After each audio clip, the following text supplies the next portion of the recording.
오늘은 구속의 경륜 11번째 시간을 가져보도록 하겠습니다. 이 구속의 경륜은 이 시리즈로 연결되어 있기 때문에 순서대로 이렇게 들어오시면 이해가 쉽게 되실 것입니다. 오늘은 지난 시간에 이어서 이제 사단이 십자가에서 이제 사단의 기만이 사람은 하나님의 율법을 지킬 수 없다 라는 이 주장을 예수님께서 여자에게서 나시고 죄 있는 육신의 모양으로 죄를 정하사라는 것, 로마서 8장 3절처럼 사단의 이런 모든 기만을 십자가에서 이제 온전히 입증을 하셨습니다. 사단이 하나님의 공의와 자비는 조화될 수 없다라는 이 사단의 주장을 예수님께서 이렇게 입증을 하셨기 때문에 하나님의 공의는 충족이 되었습니다. 죄 지은 영혼은 죽으리라 라는 말씀처럼 우리 모든 세상의 인류의 죄를 예수님께서 다 이제 짊어지심으로 그 죄값을 다 치르셨고, 그리고 예수님께서 이 마련하신 33년 반 동안의 인간으로서 마련하신 하나님의 율법을 정말 매 순간 온전히 지켜내심으로 만들어내신 그분의 흠없는 품성, 이것이 세마포고 혼인애복이고, 그리고 이것이 우리에게 입혀주시는 더러운 옷을 벗기라고 하시고 아름다운 옷을 입히시는 그 예수님의 의인데요, 이것은 참으로 인간으로 만들었기 때문에 합법적으로 예수 믿는 자는 이것을 입을 수가 있는 것입니다. 이 의를 마련하시려고 예수님께서 그렇게 처절하게 율법을, 주님 정말 사랑하신 그 사랑의 주님, 우리가 이 십자가를 이제 다시 한번 더 깊이 묵상할 수 있는 시간이었는데요. 그런데 이 지난 시간에 우리가 이제 그것을 묵상했는데 예수님께서 이렇게 정말 우리에게 자비로서 이제 예수님의 의를 입을 수 있는, 우리는 아무리 해도 이 의를 마련할 수가 없지 않습니까? 그런데 하늘에 들어갈 수 있는 의는 에덴에서 죄짓기 전이나 죄지은 후에 요구되는 이 의는 완전한 의인데요. 정로의 계단 62에서도 그 말씀을 우리가 확인을 했는데 완전한 의만이 하나님께 간합된다는 것을,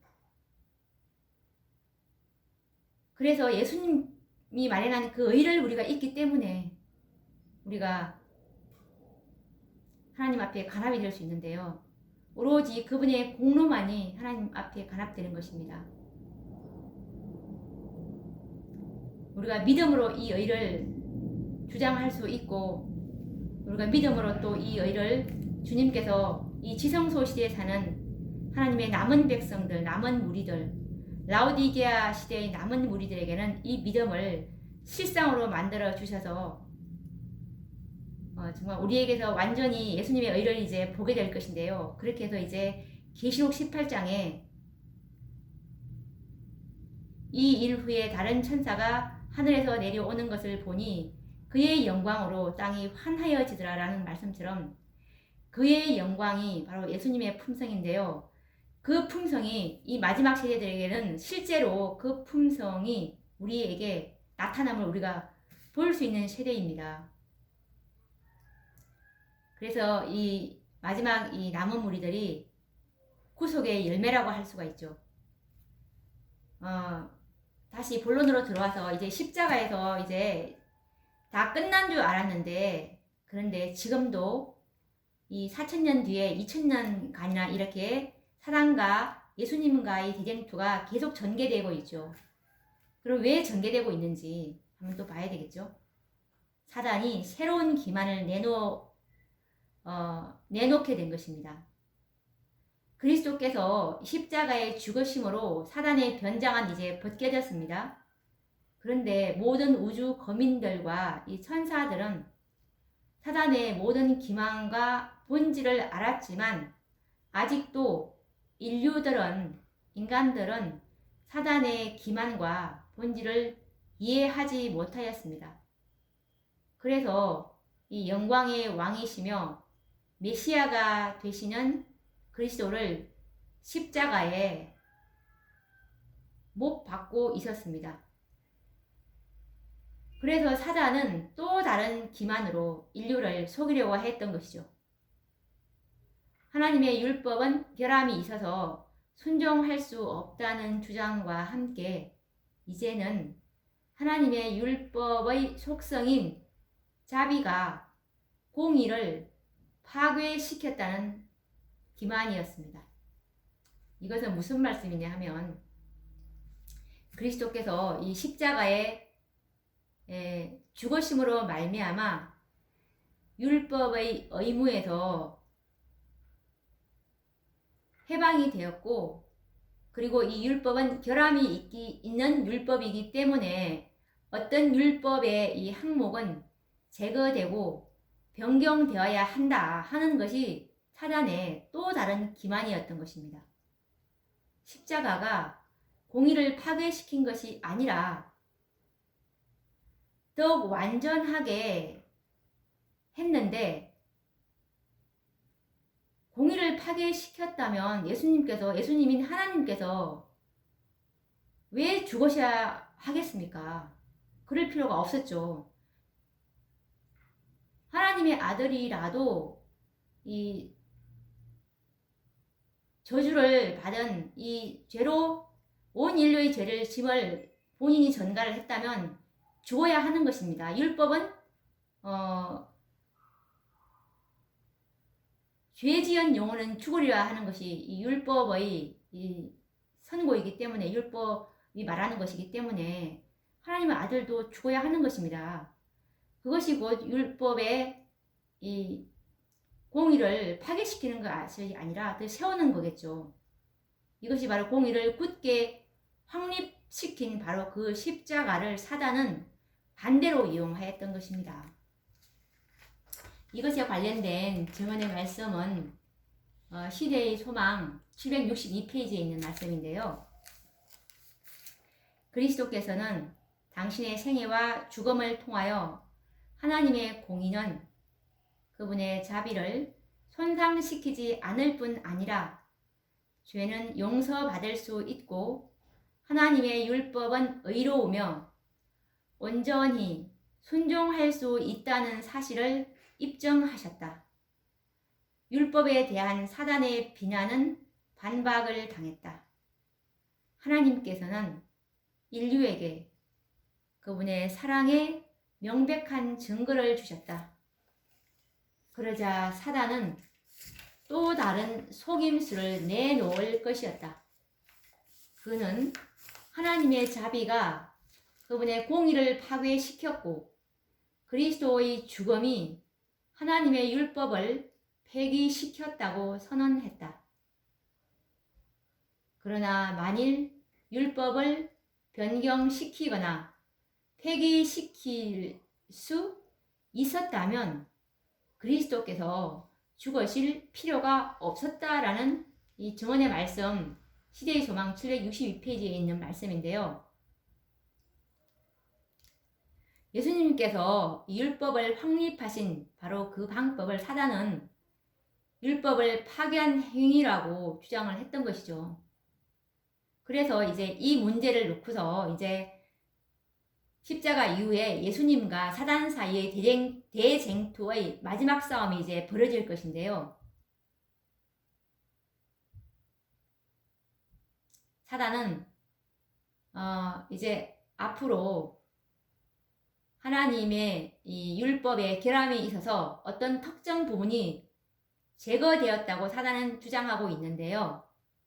그러한 주장이 사단이 세상에 가져올 마지막 대기만이 될 것입니다. 이것이 바로 이 하나님의 넷째 계명 간의 싸움이죠. 이 마지막 대쟁투의 개쟁점이 진리와 오류와의 싸움인데 이것이 바로 하나님의 이 날 안식일인 안식일과 그리고 짐승의 표가 되는 일요일 간의 이 싸움이 될 것입니다. 이것에 관련된 증언의 말씀은 시대의 소망 764페이지에 있는 말씀인데요. 그리스도께서 율법을 확립하신 바로 그 방법을 사단은 율법을 파괴한 행위라고 주장했다. 그러므로 이 문제를 놓고 그리스도와 사단 사이의 대쟁투의 마지막 싸움이 벌어질 것이다. 하나님께서 친히 당신 자신의 육성으로 말씀하신 율법에 결함이 있어서 어떤 특정 부분이 제거되었다고 사단은 이제 주장하고 있다. 그러한 주장은 그가 세상에 가져올 마지막 대기만이 될 것이다. 우리가 위에서 이 증언의 말씀에서 우리가 확인해 보았듯이 이 하나님의 율법에 대한 사단의 적이는 참으로 집요한데요. 사단이 하나님의 율법을 한 항목이라도 제거하거나 변경시킨다면 이 사단의 목적은 달성되는 것인데요. 왜냐하면 야고보서 2장 10절 말씀해 보시면 누구든지 온 율법을 지키다가 그 하나에 거치면 모두 범한 자가 되나니 라는 말씀이 있습니다. 그래서 이 하나님의 율법 중 한 계율만 지키지 못하도록 인류를 속일 수만 있다면 모든 인류는 자신의 권세 아래에 들어오기 때문인데요. 이 일을 위해서 사단은 새로운 기만을 기획해 내게 되었습니다. 이것은 곧 때와 법을 변개코자 하는 것입니다. 이와 같은 사단의 새로운 기만은 지금도 온 세상에 편만한데요. 수많은 사람들이 하나님을 믿노라고 하면서도 하나님의 율법을 짓밟고 있습니다. 진리를 짓밟고 있죠. 이것이 바로 사단이 원하였던 바이고 극소수의 사람들만이 이 기만에서 벗어날 수가 있었습니다. 이 극소수의 사람들은 참으로 인간들의 이론이나 학자들의 견해 그리고 조상들의 유전이나 교회의 전통적인 가르침보다는 참으로 하나님의 말씀 그대로 이 주초 위에 반석 위에 그들의 믿음을 놓은 자들이거든요. 이런 사람들만이 이 기만에서 벗어날 수가 있었습니다. 사단은 자신의 모든 지혜와 초인간적인 능력을 행사해서 모든 인류를 속일 것이지만 이 기만에 빠지지 않고 사단의 세력을 대항하여 싸우며 사단의 기만을 폭로하려는 한 백성이 이제 있을 것인데 사단의 기만을 폭로하기 위해서 하늘로 올라가신 이 예수님께서 이제 다시 오실 필요는 없습니다. 그분은 이미 이 사단과의 싸움에서 2번이나 승리하였기 때문에 더 이상 또 다른 증거를 그분에게 요구할 수가 없기 때문이죠. 그래서 그리스도께서는 하늘로 올라가시기 전에 이 땅에 당신의 교회를 세우시고 이제 하늘로 승천하셨는데요. 그분께서는 이제 이 땅에 있는 당신의 대리자 교회를 통해서 하나님의 율법의 불변성과 그리고 하나님의 율법의 온전함을 증거하게 하실 것이었습니다. 이 일을 위해서 그분은 친히 교회의 모퉁이 돌이 되셨고 그의 사랑하는 제자들로 12 기초석이 되게 하셨죠. 그리고 이제 이 마지막 남은 교회를 통해서 하나님의 사업을 이제 영광스럽게 마치실 것입니다.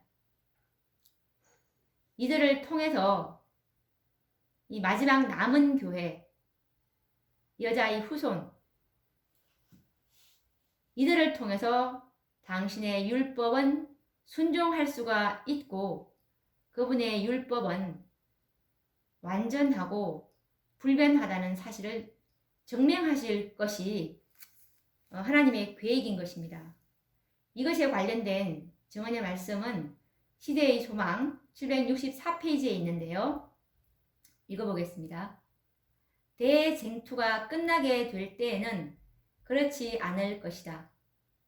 그때에는 구속의 경륜이 완성되며 하나님의 성품은 창조함을 받은 모든 지적 존재자들에게 드러나게 될 것이다. 하나님의 율법의 교훈은 완전하고 영원 불변하다는 것이 알려질 것이다. 그때에 죄는 그의 본성을 드러내고 사단은 그의 성격을 드러내게 될 것이다. 그때에 죄가 근절됨으로 인해서 당신의 뜻을 행하기를 즐거워하고 저희 마음속에 당신의 율법이 있는 우주의 거민들 앞에서 하나님의 사랑이 옹호되고 그분의 영광이 확립될 것이다. 이 마지막 하나님의 교회, 마지막 여자의 남은 자손을 통해서 이것들이 이제 온전히 증명되게 될 것입니다. 이것이 이제 계시록 14장과 계시록 18장에 있는 그 천사들로 인해서 이 마지막 지성소 시대에서 하나님께서 계획하고 있는 계획인 것입니다. 그러므로 그리스도에게 집중되었던 이 사단의 분노는 이제 교회를 향하게 되겠죠. 사단은 하늘에서와 이 땅에서 이미 그리스도에게 패배하였습니다. 더 이상 그리스도를 직접 대적하여 싸울 방법은 없어졌죠. 그래서 이제 그리스도의 대리자인 교회를 대적하여 싸울 것이었습니다. 교회와 이 사단과의 싸움은 선악의 대쟁투의 마지막 싸움이 될 것이고 이 싸움에서의 승리자가 곧 영원한 승리자가 될 것입니다. 3차 율법 전쟁이 마지막 전쟁이 될 것이라는 얘기죠. 그리스도의 대리자인 교회가 패배한다면 그것은 곧 그리스도가 패배하는 것이고 사단이 이 싸움에서 패배한다면 더 이상 항소하지 못하고 영원한 불의 심판을 받게 될 것입니다. 오늘도 우리가 이 10번째 구속의 경륜을 연구를 했는데요. 정말 하나님의 계획은 너무나 확실하고 너무나 명확하죠. 다음 시간에도 또 구속의 경륜 11번째 시간을 또 갖도록 하겠습니다. 그럼 다음 시간에 뵙도록 하겠습니다. 감사합니다.